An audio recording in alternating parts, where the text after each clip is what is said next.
everybody! Ho ho ho and Happy New Year and all these other things.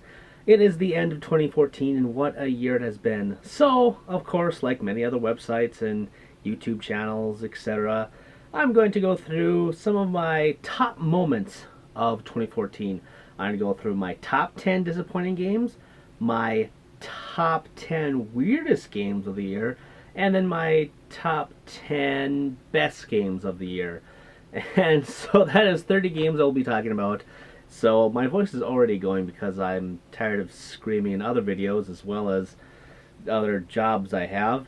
So let's just get right to it and wear my voice down with the most disappointing games. Let's go from disappointing to weird to super cool. Alright, let's get into it. So up first we have Castlevania Lord of Shadows 2, which is a game that I thought looked pretty good in the previews and everything leading up to it.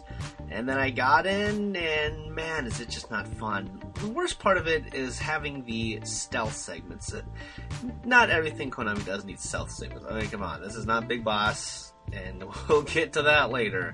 But it just was, I mean, it looked pretty good for, you know, the last gen consoles, and it played okay, but it was just boring to slog through, and the story wasn't good, and it was just frustrating at times. It just wasn't very happy with that game. Another game that I thought, well, this game I was actually looking forward to. Lightning Returns. You know, I'm kind of an apologist for Final Fantasy XIII in general. I think it's towards the bottom of the list for my favorite Final Fantasies, but I don't think it's as bad as people say. Same thing with 13 too. I was like, hey, this is actually pretty cool. And then Lightning Returns, I was like, okay, it's going to be more action-oriented, it's going to be Lightning. You know, I thought Lightning was pretty cool, and her character art is pretty awesome. So, you know, let's jump in. And then they kind of shoehorn this weird time mechanic, which, if I have one pet peeve in games, of which I have many, but if I have one super big one, it's time constraint. Especially when, okay, this is an open world, it's trying to be Assassin's Creed-y, kind of, and it wants me to do all this stuff, and it's like, hey, if you don't do this in a certain amount of time, you're gonna be fucked. You can't do everything, you know, so rewind the time. And it's just like, the time mechanic was not implemented well as the time stuff. It reminded me of Majora's Mask, that was just, ugh. Oh my god, I am appalled. I played 5 hours, I was like, surely this has to be enough for me to even understand how bad this game is. It is not great at all. The same thing, let's continue the Square Enix trend. Thief. Now, I never played any of these Thief games before, but I loved that Square Enix bought a Western studio. I loved them, Eidos. I loved what they did for Deus Ex. That game was awesome. I loved what they did for Tomb Raider, and I hated Tomb Raider. That was one of my favorite games last year. I can't remember what I nominated it for, but I know it was my top 10 somewhere. And then, you know, the Hitman was okay, and it wasn't great, but it was alright. So I guess the trend was awesome, super awesome, okay, and then Thief came and it's like, we're not trying that much, we're not putting that much money at the studio. Now, of course, it's not the same studio that created all 4 of these games. Square Enix is just publishing it after all. But I thought, you know what, they Square Enix could have thrown some more money at Thief, but it was just not a good story. It looked bad. It was just not. It just wasn't good. Like it was just super bland, I should say. Like, there was some mechanical stuff that was alright, but it was just, yeah, it just a bland game.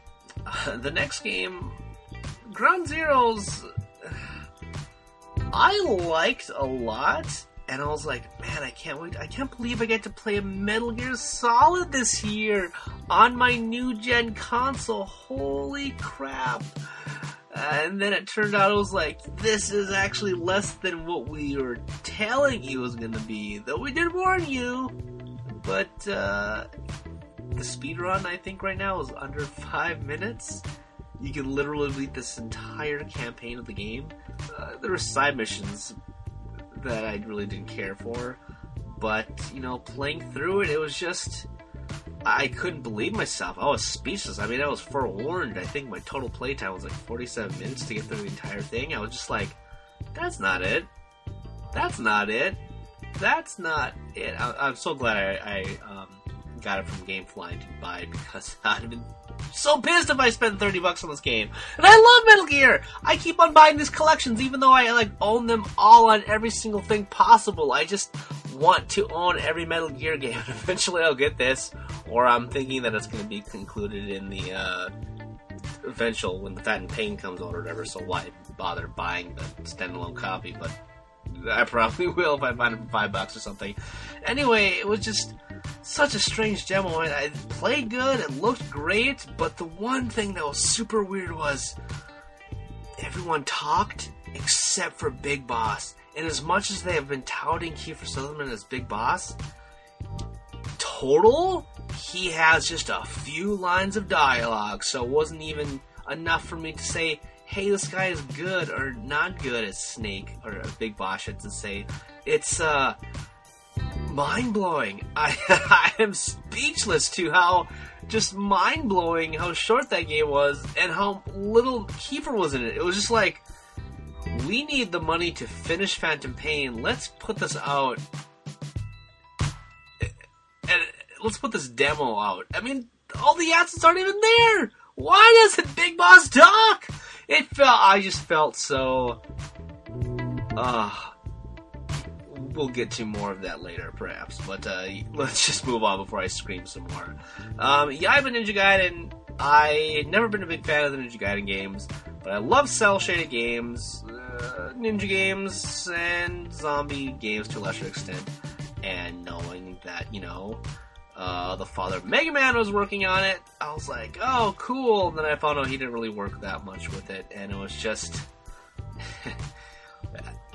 again, just bland. Like, I think it looks really awesome. And, it might be worth a play or something, but it's not great. But some cool action, some cool graphics. Or, not graphics. I hate saying the word graphics. Good cel shading. Let's just move on. To Watch Dogs. Probably the most disappointing game of the year for a lot of people. Not for me. I mean, I did think the original showing looked awesome. But then finally getting into it, further and further I was getting pushed back, and I was like, yeah, I'm not really excited for this game anymore, because they kept on revealing things, and the main character was just bland. I'm like, it's probably going to be the whole campaign. I was like, yep, this whole campaign is bland. He's a shitty Batman, and I don't care about his family dying, and I don't care about his family almost dying in this. Oh, spoiler. And he's just an ass. I'm not even an ass. He's nothing. It doesn't even make sense to why he's doing the things he's doing, I think is my problem.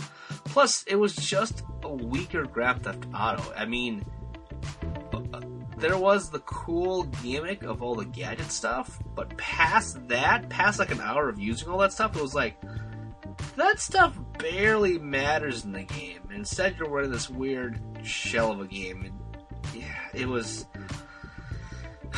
just disappointing. NES Remix, I thought looked pretty cool. I'm like, okay, Nintendo's getting into the whole emulation thing, kind of. Or, I should say, patching games and putting weird stuff and other stuff. Like, oh, I can play Link as Link in the Mario games, or, Kirby and whatever games. And, both NES 1 or NES Remix 1 and 2 were disappointing. I mean, 2 improved a lot of my complaints of the first part, where it was, they showed a lot more games for variety, and not just Mario and some of the other lesser-known Nintendo games. And they also had a lot more in terms of showing off, like, hey, Kirby can be in Mario, or hey, Link can be in this. It still wasn't enough for me. The little mini-games, they're not even mini-games. It was like, play a brief portion of this video game. Collect 10 coins in this one level. Kill 10 monsters in this level, and then you move on to another level to do the exact same thing, and just like small, like Vine-like experiences for these games, like they're demos, like super short demos for the game. And they could have done a lot more with this. And Nintendo, like, it was a cool concept. They just didn't, like, you know, put all their effort into. So, disappointing. So I loved Last Airbender. I like Legend of Korra quite a bit. I think it actually holds up pretty good to the original show, despite what some people may say. So when I heard that Platinum Games was going to be developing this game, I was like, this actually might be a pretty sweet action game. You know, it's based on a license thing, but it'll still probably be pretty cool.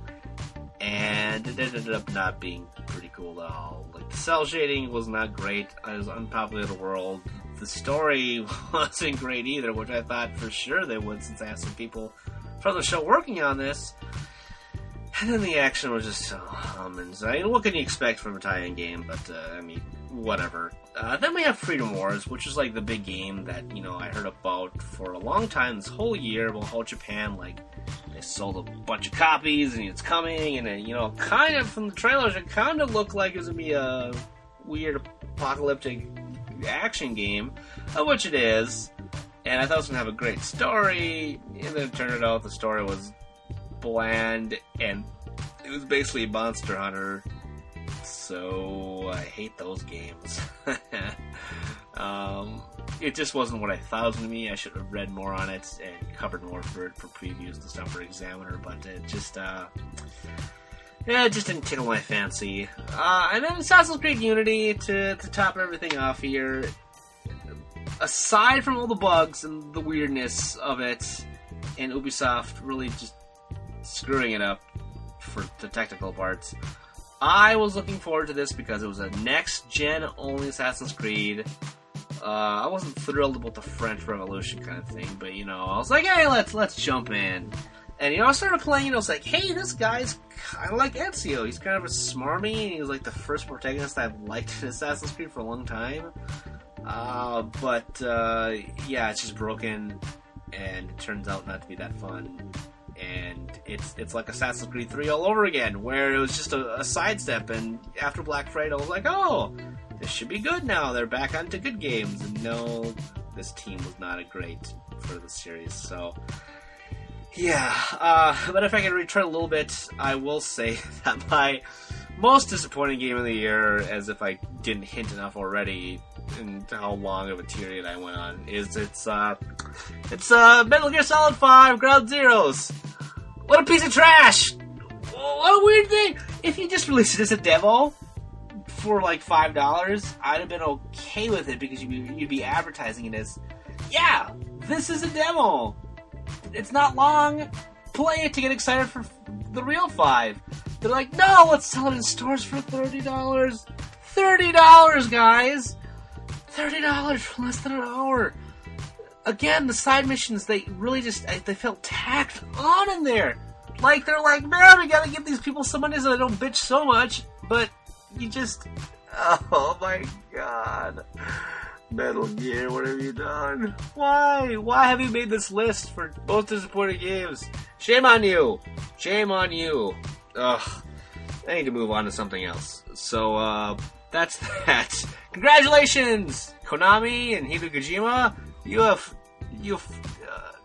ruined 2014. Boom, ba-jack, boom, boom, ba-jack, boom, ba-jack, boom, boom, ba-jack, boom, ba-jack, boom, boom, ba-jack, boom, ba-jack, boom, boom, subscribe, boom, ba-jack, boom, boom, ba-jack, boom, ba-jack, boom, boom, ba-jack, boom, ba-jack, boom, boom, ba-jack, boom, ba-jack, boom, boom, subscribe.